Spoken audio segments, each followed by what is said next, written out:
So I just realized that I just made a video about how difficult it is to sort of navigate social media sites like forums and things for people with avoidant personality disorder, because you basically don't have any guarantees of the people that you're running into, and I felt really guilty because I'd been talking about them and it appears that people went, oh, what a good idea, I'll go look for them. And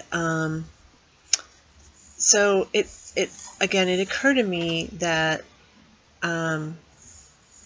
there are other dangers in researching avoidant personality disorder that I have not brought up before, and I feel like I really should have at this point.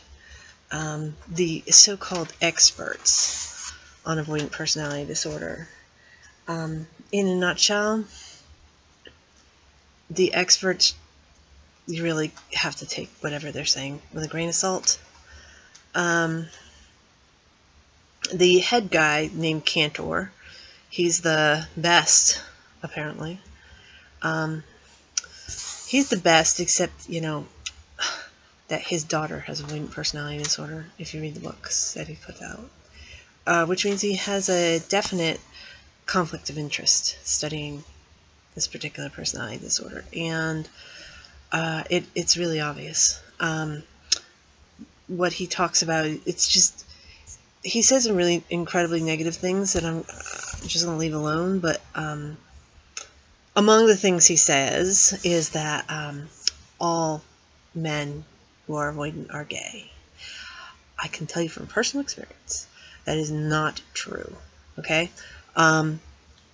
Another thing that he says is that basically all sex addicts are avoidant.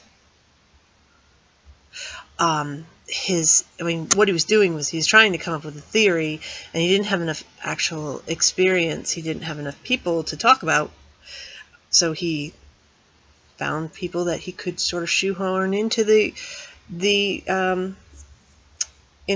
disorder, and it's completely wrong and bogus. And the reason why he says sex addicts are avoidant is because they don't have interpersonal relationships with these people that they're off screwing around with.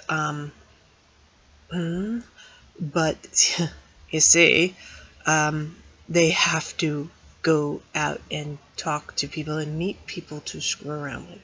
So even if they're not really giving information about themselves and not being intimate per se, or if they're making up stories about themselves and they're not trusting people, etc., they're still talking to people and they're still getting physical with people, and they're not avoidant. And it's completely insane and insulting to me. I mean, it's just different. I mean, I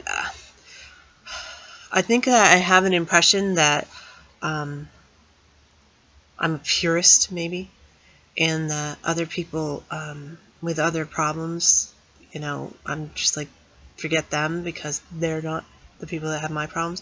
This is not true at all, and I understand everybody has major problems in their life, almost everybody, and you know, dealing with other personality disorders or dealing with addictions or depression or anything is it's horrible and it's hard to get through. But there isn't a lot of information about avoidant personality disorder. And what's out there is usually distorted and wrong. And so if you're hearing information from who knows what, a depressed person, say, or through the eyes of somebody who is an addict as opposed to somebody who has a personality disorder. And I mean, they're similar. I can kind of see where somebody would make that sort of error, except it is wrong. I mean, among the other things is because there are treatments for the other personality disorders and for depression and for addictions and for general anxiety issues and even specific anxiety issues. There are medications that work, and they don't touch anything with avoidant personality disorder, because again, this is a personality disorder. It's not a brain chemical problem, and so you know, medications usually do not work unless you have a secondary condition, and that sucks. And then you get experts, you know, like Cantor, who, you know, I don't know what he's done. I know the mistakes he's made, and they're pretty bad. And I know the attitude that he has toward avoidant people, and I know where that comes from, which is, you know, if you've looked at all, then you know avoidant personality disorder is due to chronic emotional child abuse, usually by the parent. So if he is the parent of a person who is avoidant, then probably he's got the conflict of interest that he's trying to vindicate himself and come up with some other thing that could cause it, and that's why he would say, you know, these crazy sexual things, which, look up the, you know, the description of it. There is nothing about sex in any way, shape, or form in the official description of avoidant personality disorder. So that the expert, that's what he's focusing on, is completely nuts. There's another one, actually, and it's really annoying to me because it's on the Wikipedia site. If you look up avoidant personality disorder, first thing that pops up is something called subtypes. And it's mad. There are no actual subtypes. It was one guy who needed to write a paper to get his PhD who decided to make up these subtypes for avoidant personality disorder. And he basically made it up out of the air. Now, and the problem is that I fairly frequently have people ask me, well, what subtype am I? And I'm not this subtype exactly, and so therefore I'm not good enough at even being avoidant. And they use it to beat themselves up, and I absolutely hate that. And that's wrong. You should not do that to yourself. I mean, it's bad enough that you're avoidant, but you shouldn't beat yourself up for being an imperfect avoidant, especially when it's just something that somebody made up. I think that the trait lists that the guy collected actually are really good.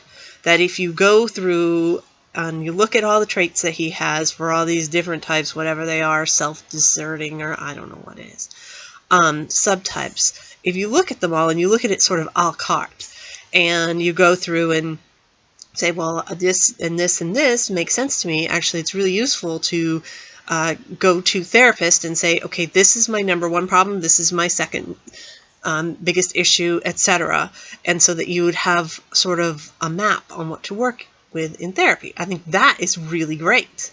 But to actually go through and say, okay, I'm going to try and shoehorn me into this subtype doesn't work. It's going to be a waste of your time and effort. And it's just going to be something you're going to beat yourself up on. Because I've never, ever met anybody that exactly fit one of those subtypes. And the people that are really concerned with it are really trying to nail down the description of themselves so that they can say, I'm this subtype of AvPD. And again, they're just trying to beat themselves up because they're not perfect. Don't do that. In a nutshell, I think I said this in the other video, go with your instinct, go with your gut. I know that's against the rules for being an avoidant, because you just don't think that there's anything about yourself that could supersede anybody else. So the idea that you might know something more than an expert, it's almost sacrilegious. Come on. I mean, these people are the ones with the clue. I'm supposed to be paying attention to them. But again, it's not true. And so I personally, I mean, I would have talked about it. If I had found somebody that made sense with what they were saying and was really useful, I definitely would have talked about it already. And I feel like it was an error on my part that I was just, I guess, assuming that if I wasn't talking about it, that obviously I didn't give it the stamp of approval, but it could be the other way around, that people just thinking, well, I don't talk about it because it's so right that there's nothing more for me to say about it. Not true. So same thing with people that you read about who claim they're avoidant, and with experts.